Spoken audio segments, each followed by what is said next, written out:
Esses tempos atrás, esses tempos atrás eu estava lendo um livro sobre sonhos. O nome do livro é Le Clair du Rêve, ou acho que é Le Clair du Songe, de um matemático francês do século XX chamado Alexander Grothendieck, né? Esse cara tem uma história engraçada. Ele era um matemático conhecido, né? Um matemático famoso. E aí ele resolve, um dia ele dava uma aula numa universidade, um dia ele resolve largar tudo, morar no meio do mato e escrever um tratado teológico de acho que 300 e poucas páginas sobre, sobre sonhos, né? Esse livro que eu tô lendo nesse momento, Le Clair du Songe, do Alexander Grothendieck. E eu sempre fui muito interessado pela questão dos sonhos. Eu nunca fui muito satisfeito com a ideia de que o sonho é simplesmente uma produção da sua cabeça, que, que você não significa nada e que é só né, seu cérebro fazendo alguma coisa com imagens e não sei o quê. Eu nunca gostei muito dessa ideia, mas eu também nunca fui um grande fã da, da concepção, por exemplo, do Freud, de que todo sonho é uma mensagem de alguma coisa. Eu não sei, foram duas ideias que são meio comuns sobre sonhos e que eu nunca me desceram muito, mas não importa, não é isso que eu vou falar sobre o vídeo de hoje, né? Eu sempre fui interessado sobre o assunto de sonho, eu sempre prestei atenção nos meus próprios sonhos. Eu sempre sonhei bastante e eu consigo lembrar bem dos meus sonhos, né? Tanto da sensação que eu tive durante o sonho, quanto do que aconteceu neles de fato, né? Eu tive momentos da minha vida que foram muito estranhamente marcados por ter sonhos com umas sensações muito fortes e sonhos muito intensos que ficaram com aquela marca em mim por um bom tempo, sabe? É como se eu estivesse tentando lembrar de uma coisa que eu queria esquecer. É como se eu estivesse tentando meu corpo, como se, sei lá, minha alma estivesse tentando recuperar uma parte minha que eu tinha suprimido, sabe? Então sonhos são uma coisa muito interessante, mas o que eu quero falar sobre hoje, né? Eu acabei de acordar aqui, tô fazendo meu café. Eu sempre passo essa dica pra vocês de usar esse negocinho aqui, porque você deixa o seu café cremoso, mas eu fiz merda hoje, eu esquentei demais o leite, então não ficou cremoso do jeito que eu queria. Fazer, fazer o quê? Um dos conceitos que ele fala nesse livro que eu achei interessante, que eu li nesses últimos dias, num dos últimos capítulos que eu li, ele fala sobre como a fé é uma parte necessária do ato de conhecer, né? Do autoconhecimento não somente, mas ele diz com essas palavras, do ato de conhecer. A fé é necessária no ato de conhecer. E um dos motivos dele achar que os sonhos são uma forma da gente se comunicar, de Deus se comunicar com a gente, é porque ele acredita que para você ter acesso a certas informações, para você conseguir conhecer certas coisas e entender e receber certas informações, você precisa estar num estado mental de total fé, de entrega, né? Você não pode estar duvidando de tudo, você não pode estar cheio de ressalvas, cheio de racionalizações. Para você, de fato, ter um certo nível de autoconhecimento e de conhecimento sobre o mundo, você precisa de um estado eles chamam de um estado parcial de verdade, no qual você está entregue a qualquer informação que está chegando na sua mente, ou na sua alma. Ele diz também, interessantemente, que essa fé não é necessariamente uma fé em Deus que ele está falando, nem uma fé em si mesma, mas é uma fé no fato de que existem coisas em nós que nós não conseguimos, que nós não criamos, né? Existem coisas que dentro da gente que surgem, que nós não criamos conscientemente, mas que são também parte de quem nós somos. E quando você tem fé nisso, quando você acredita nisso, e você meio que se entrega para esse negócio, você consegue ter acesso a um nível de autoconhecimento que você não tinha antes, né? Você consegue, através dos sonhos, ter esse nível de autoconhecimento, cara. E eu achei esse um conceito muito interessante, sabe? Eu não sei porque eu comecei esse vídeo exatamente, qual é o ponto dele, desde o princípio. Às vezes tem dias que eu acordo, né? Hoje é sabadão de manhã, por isso que eu tô nesse pique tranquilo. O dia tá bonito pra caralho, depois eu mostro pra vocês ali, daqui a pouquinho. Tem dias que eu tive um sonho essa noite que eu lembro, né? Mas um sonho no qual envolvia encontrar várias pessoas que eu, durante a minha vida, mas tipo num cenário chique, assim, eu não lembro direito exatamente, mas era uma coisa mais ou menos com isso. Foi uma noite esquisita. Mano, eu bebi um pouquinho demais ontem, comi um pouco besteira, dor de estômago, esse cacete. Então, eu. E aí eu acordei hoje com simplesmente essa vontade de falar sobre esse assunto, não sei, é um assunto que me marcou interessantemente nesse livro. Essa ideia de que quantos momentos da nossa vida, né, a gente não aprende coisas valiosas em momentos de mais dor, em momentos de mais sofrimento, quando acontece alguma merda, sabe? Sei lá, talvez as maiores transformações que eu tive, os maiores momentos de revelação, de descoberta mais sobre mim mesmo que eu tive, foram durante momentos de muito sofrimento, em momentos que as coisas deram errado, em momentos onde eu falhei e eu perdi alguma coisa, entendeu? E foram nesses momentos que às vezes você tá num estado você tá quebrado ali, sabe? Você tá despedaçado. E quando você tá nesse estado de quebra, você não tá resistindo a essas ideias que vêm. Você não tá suprimindo nada porque você não tem forças para suprimir esse negócio. Então, geralmente, né, existe aquela passagem bíblica que fala, né, que nem filth shall be found, né, e será encontrado na lama, será encontrada, ou sei lá se é realmente bíblica, não sei, mas soa bíblica, então pode ser que sim, pode ser que não.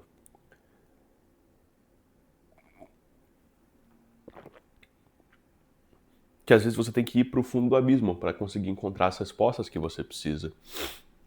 E apesar de não ser agradável, é uma oportunidade. E é uma coisa que eu percebo, né? Eu tava lendo esse livro, eu pensei nisso, eu percebi nisso, que às vezes é nos piores momentos da sua vida que você vai ter as maiores realizações sobre si mesmo, porque você está entregue num estado de, como diz o autor do livro, de verdade parcial.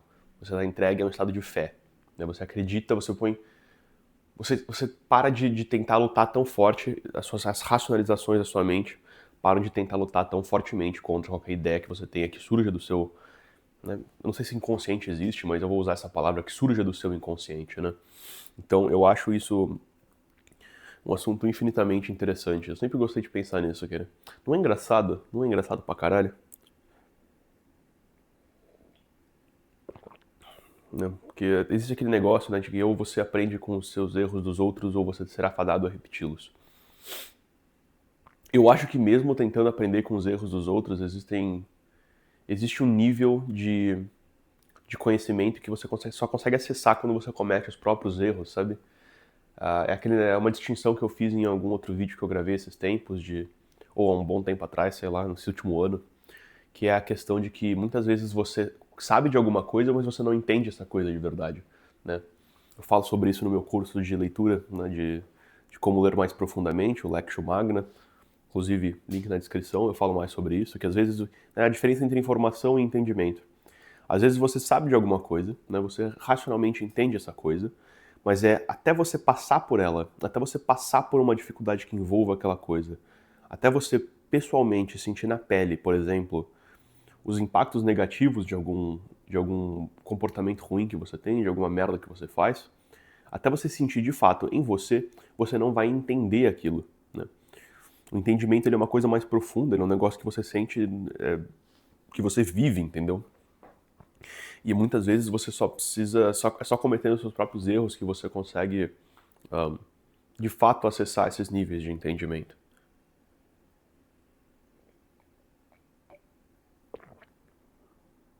E nesse caso, os sonhos são interessantes porque você você realmente você tá entregue, entendeu? Não existe nenhum filtro. Por que os sonhos são tão esquizofrênicos, são estranhos, que tem esse negócio que voa, que tem não sei o que tem não sei o que lá, e coisa explodindo, e gente atrás de você vai te matar, e explosões, e não sei o que, e fatos alucinantes. Cara, por que os sonhos têm tudo isso, entendeu? Essa porra vem da sua cabeça, sabe? Eu acho muito louco pensar nisso, que existe que você é capaz de criar várias paradas enquanto você dorme, que não foi você que fez realmente, porque, pô, sei lá, você não tá fazendo o sonho. Você tá ali e você tá meio que observando, assistindo o sonho acontecer. E essa porra, seu cérebro cria essa porra, você não sabe o que é, você não sabe por quê, você não entende a mensagem e simplesmente acontece e todo mundo tem. E se você acha que você não tem é porque você não lembra, mas você provavelmente sonha também. Então eu acho isso muito estranho, cara, é muito louco e é um pouco até bobo de você achar que não significa nada, sabe? De que é só o seu cérebro alucinando de madrugada. Existe um conceito que é o conceito de sincronicidade, né? Eu gosto de hermetismo, de esoterismo, de mística, essas porras, sabe? Então eu estudo essas paradas de vez em quando. Existe esse conceito, né? Que ele é representado bem por aquela frase, né? Tanto em cima quanto embaixo. É um princípio hermético, um princípio místico, que significa que representam uma coisa chamada princípio da sincronicidade. O que isso significa? Que as coisas do microcosmos, elas estão sincronizadas, elas existem como uma representação também, né? Elas representam em si o macrocosmos. Né? Por que existe essa parada de zodíaco, de astrologia? Porque, bom, o homem, sendo criado na imagem e semelhança de Deus, né, de acordo com as religiões tradicionais, todas elas acreditam que o homem tem algum tipo de divindade e que o homem não é 100% material. Né, não só o cristianismo, mas qualquer outra religião, até as religiões pagãs, até os tribos animistas de antigamente, todos eles acreditam que o ser humano tem alguma coisa de divina, porque a gente consegue usar da razão para acessar coisas que não são materiais. Né? Então, sei lá, esse café ele é material, mas a ideia de café, a ideia do que é um café, ela não é uma coisa material, mas ela é uma coisa que existe, entendeu? 2 mais 2 sempre vai ser 4, mesmo se o mundo for, assim, dizimado de seres humanos. Tudo que a gente fez é observar esse conceito que existe e traduzir ele um, na linguagem que a gente usa, né? O teorema de Pitágoras continuaria existindo, mesmo se a gente não entendesse sobre triângulo, se não chamasse Pitágoras, se a gente, porra, ninguém conseguisse falar, o teorema de Pitágoras continuaria existindo. Então ele meio que existe num lugar, ele existe de uma forma que não é presa à matéria. Né? Todas as civilizações entenderam que o homem tinha um pouco disso dentro dele. Né? Então o homem tendo essa centelha de divindade em si, logo, se o mundo foi criado por uma divindade e o homem tem um pouco dessa divindade em si, logo, dentro do homem é como se existisse um micro-universo, entendeu? Então essas representações simbólicas, esses negócios de astrologia, de zodíaco, cara, é simplesmente isso. É tipo, bom, quando a gente observa o céu, a gente observa que os planetas eles se movem de certas formas, eles têm certos comportamentos. E como o homem ele é um microcosmos, ele tem em si um microcosmos, logo nós podemos observar os mesmos movimentos. Ao observar os movimentos dos astros, nós entendemos mais o movimento dos homens. Por isso que o Sol e o coração são símbolos que são semelhantes, porque o Sol ele irradia energia para todo mundo e ele tem a gravidade que mantém as órbitas dos planetas. O seu coração ele é representado geralmente como a vontade, né, como o Sol, porque ele está sempre irradiando sangue e vida para o seu corpo. Né? O sangue ele é sempre uma imagem da vida, porque se você perde o seu sangue, você morre. Né? Quando você está anêmico, você fica pálido, você fica sem vida, entendeu? Então o seu coração ele é como um Sol, ele irradia. Né? Vida para o resto do seu corpo. Do mesmo jeito que o Sol irradia vida no nosso planeta, né? Sem Sol, sem luz solar, sem o calor do Sol, a gente não teria comida, a gente não teria animais, a gente não teria porra nenhuma, entendeu? A gente viveria, a gente não estaria nem aqui, inclusive.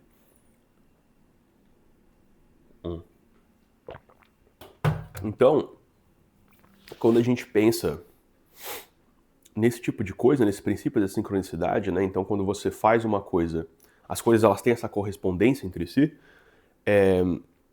fica claro de pensar que o sonho também faz alguma função dessa, né? Que o sonho também tem alguma função de trabalhar essa sincronicidade para que a gente, olhando meio que para dentro, a gente consiga entender sobre o fora. Né? Tanto embaixo quanto em cima, quanto em cima quanto embaixo. Então, se você faz coisas olhando para a mente para as coisas de cima, né, as coisas mais elevadas, transcendentes, você movimenta, por consequência, por sincronicidade, as coisas de baixo. Né? As coisas da sua vida vão acontecendo quando você para de focar tanto no resultado das coisas e você começa a olhar para a transcendência das coisas, né? Será que eu estou fazendo estou fazendo a coisa certa, justa, virtuosa, para me aproximar da verdade, para me aproximar de Deus? Então existe essa questão que a gente tem que ter também, de tentar viver um pouco mais com menos racionalidade, com menos teorização, com menos ideias e teorias e tentando, né, racionalizar e matematizar as coisas da vida e com um pouco mais de fé. né? Viver mais baseado pela fé, né? Você ver mais pela fé do que pela visão. Porque existe um limite, né? Existe um limite. Porra, se você sonha e você consegue criar um universo inteiro enquanto você dorme, sem saber o que você tá fazendo, cara. Então não é óbvio que não é tudo que você consegue ver que é aquilo que é, entendeu? A sua visão ela é limitada para essas coisas que são materiais e que são finitas, entendeu? E então a gente tem que tentar viver um pouco mais com fé, viver um pouco mais com esse espírito de tentar simplesmente estar aberto a observar as coisas e receber esse conhecimento que a gente não necessariamente é nosso, né? Sabe? Então, essa é uma coisa importante. Inclusive para melhorar a sua leitura, melhorar quando você lê os seus livros, né? É uma ideia importante. Deixa eu mostrar para vocês lá fora, então, já que eu não tenho mais o que falar. Acabou as ideias do que dizer. Eu vou mostrar para vocês aqui fora, porque o dia está lindo para caralho. Olha isso aqui, cara. Espero que foque. Ó, coisa linda. Que belo dia. Eu tava mais bonito quando eu acordei, porque tava aquela luz do nascer do sol, assim, aquela luz amarela bonita. Amarela não, laranja bonita, né? Então tá bem legal isso aqui. Fico por aqui hoje, né? O café tá começando a bater e a minha brisa tá desaparecendo, então eu vou eu vou indo, galera. Esse vai ser um vídeo extra, porque eu acordei com vontade de falar e eu vejo vocês na próxima, tá bom? Tchau.